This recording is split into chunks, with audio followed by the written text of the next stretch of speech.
Nasa Jalisco, Mexico tayo. Ang isang karaniwang araw sa tindahan ng electrical supplies ay biglang naging bangungot para sa mga empleyado. Magbigay ka ng matinding pansin sa mga locker.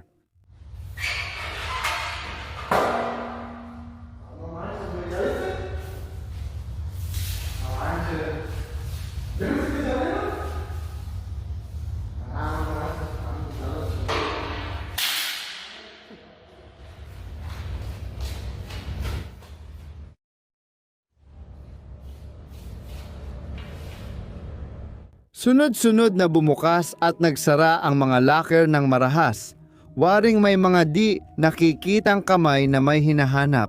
Ang mga empleyado ay tuluyang napatigil sa takot at biglang may malakas na tunog. Ang pinakamabigat na locker ay bumagsak sa sahig. Pinakanakakatakot dito ay hindi ang kasangkapan. Mapapansin mo, habang tumatakbo ang mga empleyado palabas, may kakaibang maputing anino na dumaan sa harap ng screen. Maaaring ito ay enerhiya ng dating may-ari o baka mas madilim pa na nagmamasid sa estante. Tatakbo ka rin ba palabas tulad nila? Karaniwang pahinga lang ito matapos magtrabaho, ngunit nauwi sa di maipaliwanag na bangungot. Isang buwan na ang nakalipas, nagpapahinga si Estoni sa kotse sa paradahan nang biglang may metalikong tunog na bumasag sa katahimikan. Galing ito sa kahon ng donasyon ng damit. Tignan mong mabuti. Ang lalagyan ang naghulog ng bag. Walang automatikong sistema ang mga kahon na ito. Simpleng lalagyan lang ng bakal. Si Estoni, na lubos na naguguluhan, ay nagpasya na mag-record at doon nangyari ang imposibleng bagay. Lumabas sila ng kusa.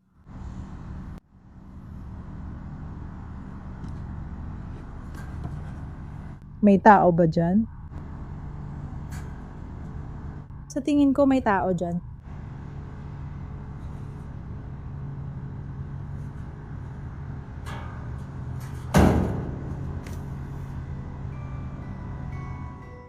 Bago pa man mahulog ang pangalawang bag, nakita mo ba? May kamay ng tao na sumisilip sa siwang na yon. Sinubukan ni Stony na magsalita, nagtanong kung may tao, pero katahimikan lang ang naging sagot.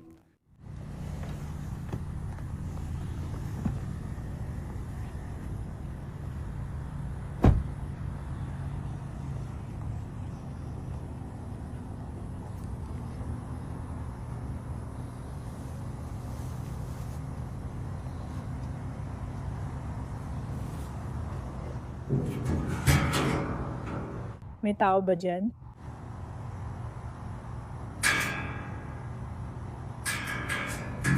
Nakakakita ka ba?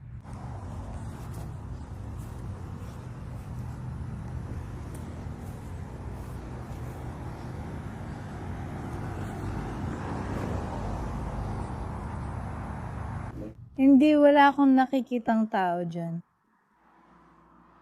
Sa puntong ito, pakiramdam ko nababaliw na ako.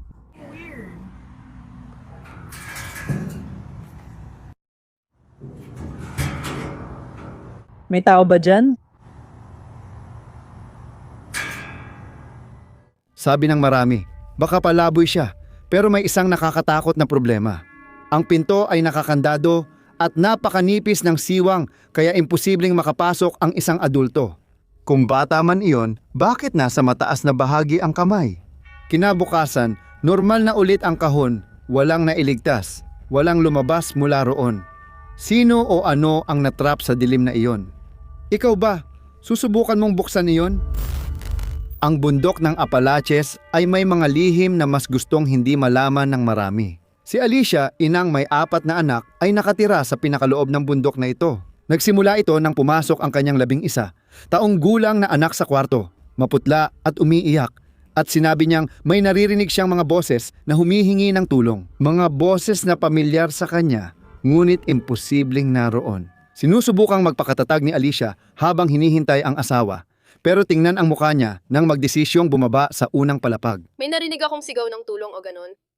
Sa likod na veranda ba? Sige, sandali lang. At pagkatapos narinig ko na sasabihin niya at pagkatapos narinig ko ulit yon at wala akong ginawa tungkol doon kasi Sese? Boses ni Sese? Yes. You're so sweet. Anaji. Okay. Kailangan kita... Sige. Mananatili ako sa itaas kasi natatakot si Gunner. Narinig ko si Papa na nagsabing, Hoy! Oo, may dalawang magkaibang boses sa likod ng porch. Hindi ko bubuksan ang pinto. Wala namang tao sa labas, Michael. Wala namang tao sa labas.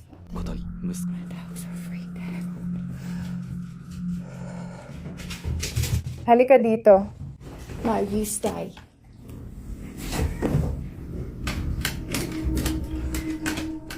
Oh my God. Bago siya bumaba, bigla siyang huminto. May narinig siyang bulong. Dito nangyayari ang pinaka nakakatakot. Ang mga aso niya na karaniwang tumatahol sa kahit sinong estranghero ay tahimik na tahimik, alerto silang lahat. Nang itutok ni Alicia ang kamera, may paos na boses na biglang lumitaw.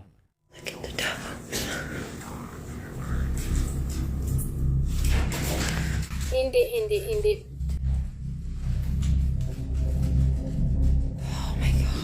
Sabi ng mga nanonood, may nakakatakot na nilalang sa gubat na ginagaya ang pamilya para akitin ang mga bata palabas. Sa tingin mo ba may nagmamasid sa dilim ng gubat? Basahin ko sagot mo sa komento. Magkasintahan ang nagbahagi sa TikTok ng kanilang bangungot. Habang nasa telepono ang babae, biglang nagkurap-kurap ang mga ilaw na parang walang kontrol. Ngunit ang totoong takot ay dumating nang makita niyang baliktad na ang krusipyo sa pader. Sinabi ng isang pari sa kanila, pagkatapos na tanging isang purong masamang puwersa lang ang maglalakas loob na hawakan ang isang krus sa ganoong paraan. Ngayon, punta tayo sa malamig na kanayunan ng Hapon. Si Explorer K ay papunta sa Yubari, isang ghost town na may kasaysayang trahedya. Noong 1985 isang pagsabog ng gas sa minahan ang pumatay sa 62 tao. Ngayon, tanging mga guho at lumang istasyon ng tren na lang ang natira, kung saan ayon sa mga biktima, hinihintay pa rin nila ang huling biyahe nila. Pagdating ni Kay ng gabi, sumakay siya sa bago ng pasahero at tahimik na umupo. Gusto niyang makakuha ng psychophony, pero ang nakuha niya ay nagtindig ng kanyang balahibo.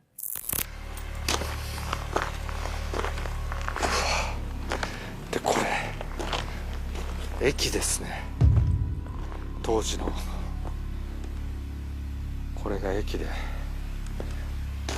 ホームだったんですね。あ、開いてる。本当に開いてますね。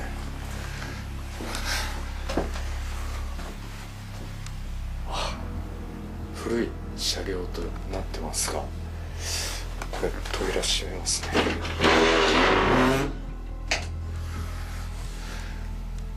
Lakasan mo ang volume at pakinggan kung anong tunog mula sa dulo ng bagon.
歩く音。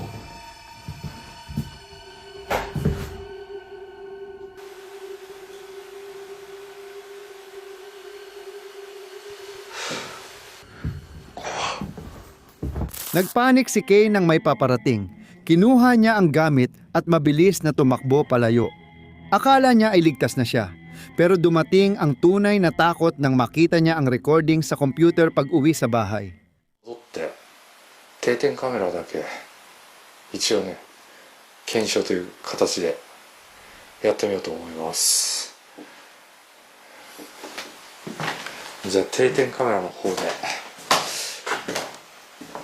検証しますが、まあそういうスポットではないということで、何かが映るようなものはないのではないかと思います。なんか音するな。いや、定点をセットしたいと思います。Sa kanan ng screen, habang umaalis si Kay, may lumitaw na nakaupong figurang tao na hindi gumagalaw at pinagmamasdan siya. Pansinin mo, nang lumingon si Kay dahil sa ingay, bigla siyang nawala. Sa loob lang ng ilang milisegundo, walang putol, walang galaw ng kamera, basta na lang nawala. Kung mag-isa lang si Kay sa bago na, yon, sino? O mas tamang sabihin, ano yon? Nakaupo sa tabi niya buong oras. Humihinga ng parehong hangin.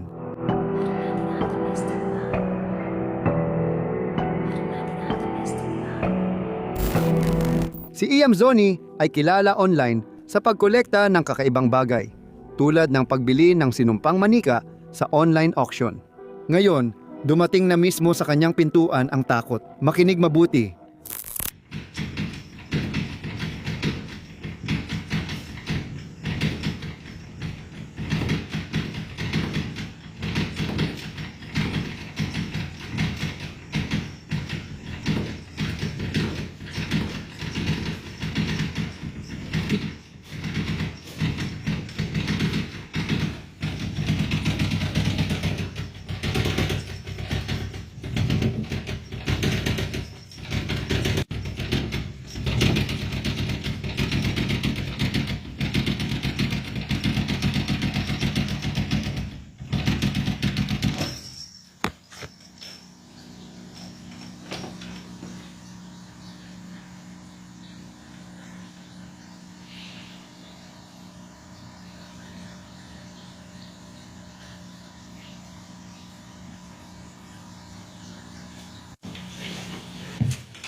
May kung sino o kung anong kumakatok mula sa loob ng basement.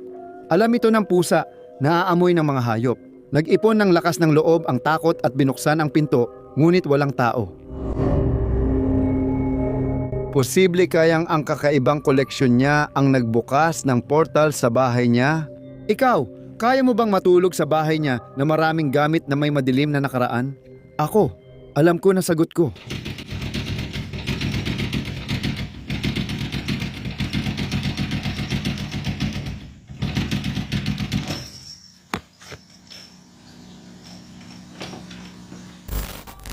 May mga alamat na hindi namamatay. Sa Mexico, nagdala ng takot ang kwento nila Llorona sa maraming henerasyon at kamakailan ay may lumabas na mga video. May kasamang audio na magpapakaba sa inyo. Sa unang kasong ito, magkasamang kumakain ng hapunan ang isang magkasintahan sa isang bayan sa Mexico. Makinig kayong mabuti.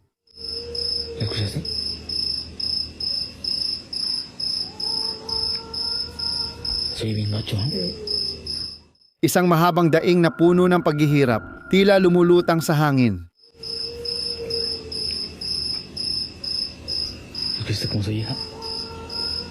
Huwag kang matakot ha, huwag kang matakot.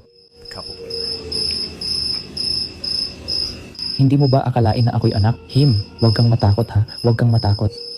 Ito ang pangalawang kaso sa parehong lugar. Alas 3:25 ng madaling araw, walang tao sa mga kalsada.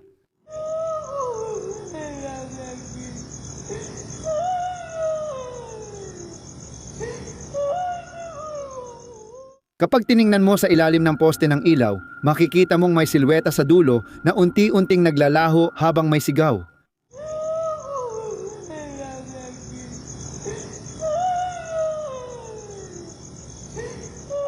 At ang pangatlo ay nagmula sa Arizona, Estados Unidos.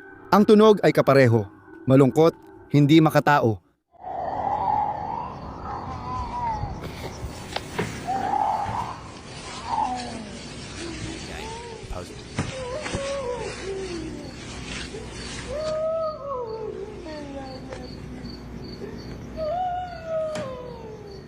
May nagsasabi na puma o lobo ang mga iyon, mga hayop na parang babaeng sumisigaw ang tunog.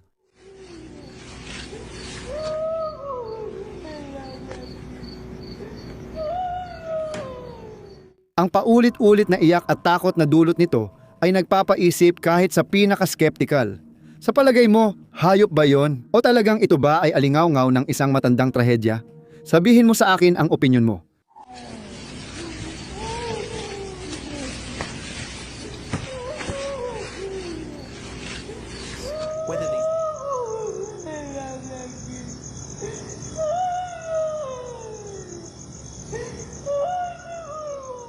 Really? Yakuza?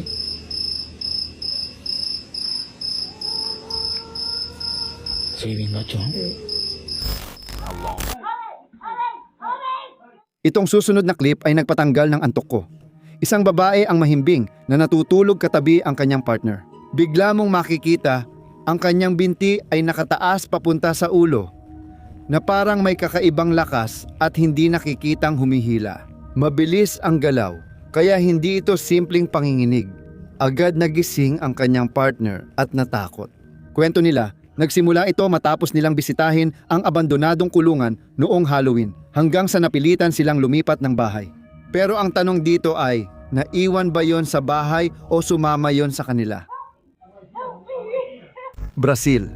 Huminto ang gwardiya sa pagpapatrolya, tinaas ang scanner at ininspeksyon ang isang tao sa entrada.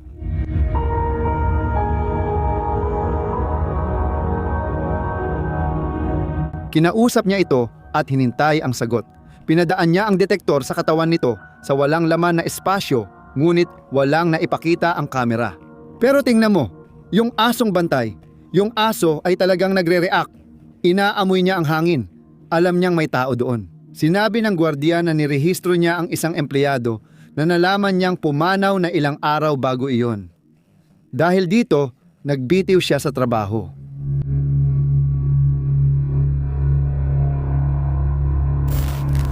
Dito makikita natin ang isang kamera na nakatutok sa pintuan ng sementeryo, gabi iyon, at may batang babae na naglalakad mag-isa sa kalsada. Mukhang normal ang lahat hanggang sa sumunod na frame. Bigla na lang, nasa loob na siya ng sementeryo. Ang pintuan, gaya ng nakita mo mismo, ay hindi kailanman nabuksan. Wala ring ibang lumitaw sa screen, basta na lang siyang dumaan sa bakal. Ayon sa mga tao, hindi siya batang buhay, kundi isang nilalang na laging bumabalik sa lugar na kinikilala niya.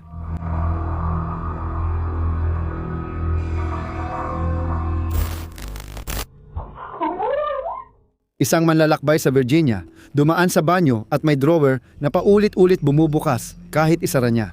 Ngayon, tingnan mo, kinabukasan ng gabi, nagbukas at nagsara ng sunod-sunod ang lahat ng drawer. Ayon sa mga kapitbahay, may madilim na kasaysayan ang apartment at kinumpirma ito ng mga kamera sa pasilyo.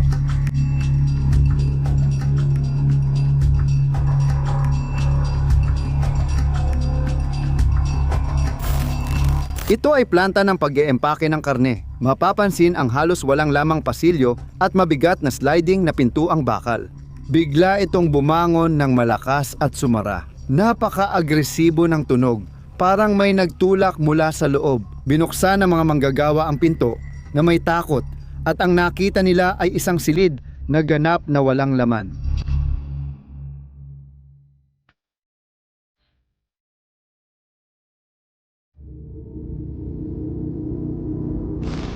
Ang kasong ito ay mula sa isang anonymous na taga-subaybay at naganap sa Lima, Peru.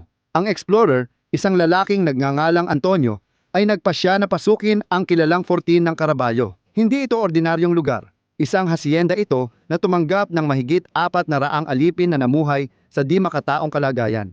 Kaya't nakatatak sa mga pader nito ang pagdurusa. Sa una, akala ni Antonio ay simpleng pag-explore lang ito.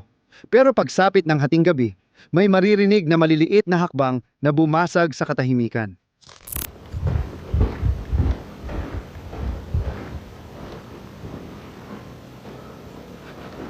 Sino ang nariyan?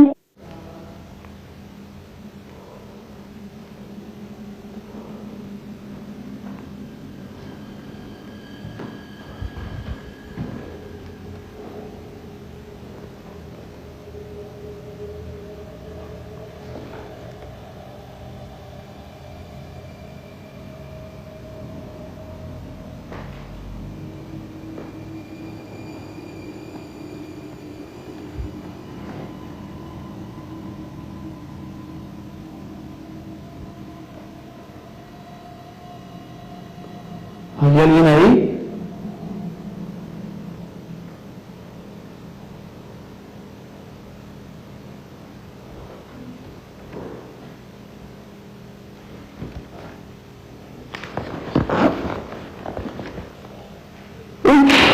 ¡Hola! ¡Hola!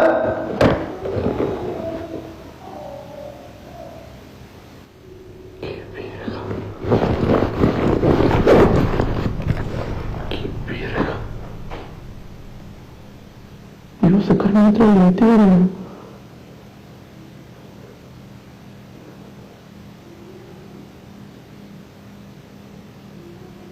¡Qué mierda!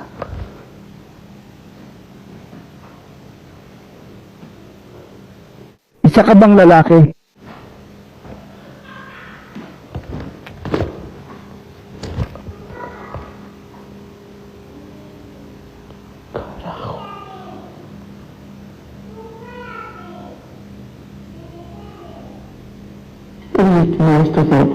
No está bien, no aguanto. Si Antonio, na takot ay lumabas ng gusali. Ano ang ginagawa ng isang batang nag-iisa sa isinumpang guho noong sandaling iyon? Alam ng kanyang rasyonal na isipan na imposible iyon. Ngunit dahil sa nakamamatay na kuryosidad, nagpasya siyang pumasok muli. At doon na nagpakita ang nilalang. Sino ang kasama mo dyan? Sino ang kasama mo dyan? Ipakita mo sa akin ang iyong tunay na pagkatao. Ipakita mo ang tunay mong pagkatao.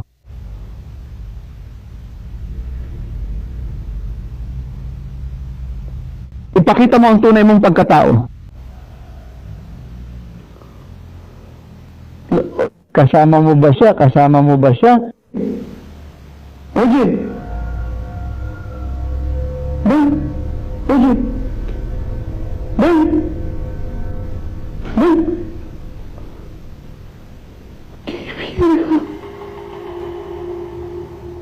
Inosente ang itsura, di ba? Pero ramdam ni Antonio na panlilibak at patibong ito. Tinawagan niya ang kaibigan sa videolamada para hindi mag-isa. At dito nangyari ang kakaibang pangyayari. Huwag aalisin ang tingin sa screen. Tingnan mo. Alonso. Tingnan natin. Kumusta? Hola. Kumusta? Sabihin mo, gusto mo bang makipag-usap sa akin? Sabihin mo. Uy, hinila siya, kinaladkad siya. Loko. Nakita mo ba siya ngayon? Ang maitim na braso, mahabang bahagi ng katawan na biglang lumabas at hinihila ang bata sa dilim. Marami ang naniniwalang puppet lang ang nakikita natin, hindi bata. Isang puppet na gawa sa laman, kinokontrol ng mas matandang nilalang na nagtatago sa likod ng kamera, Antonio. Nagpasya siyang tumakas, pero bago umalis, nahuli pa ng kamera niya ito.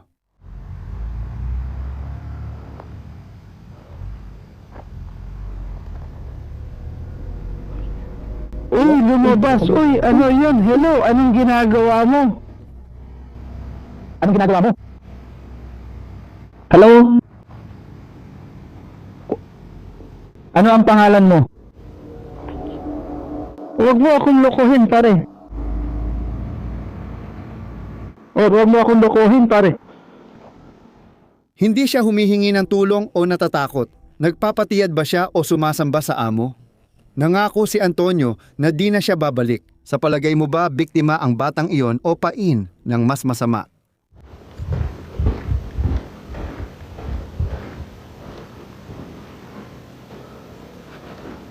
Sino ang nariyan?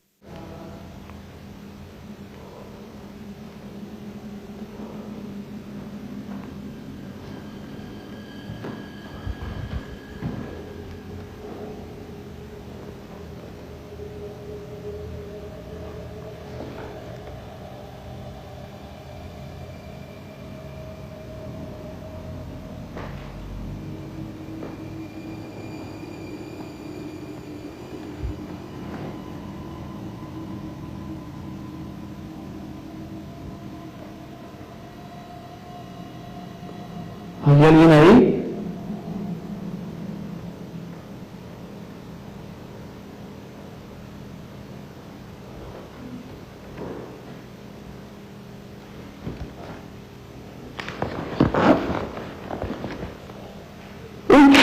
Hola! Hola!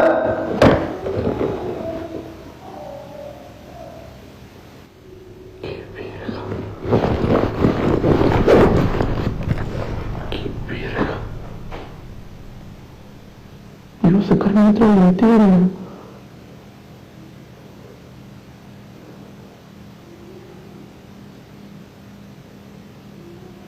¡Qué mierda!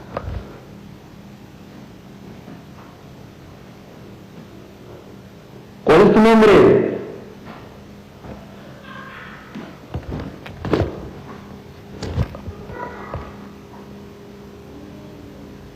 Carajo.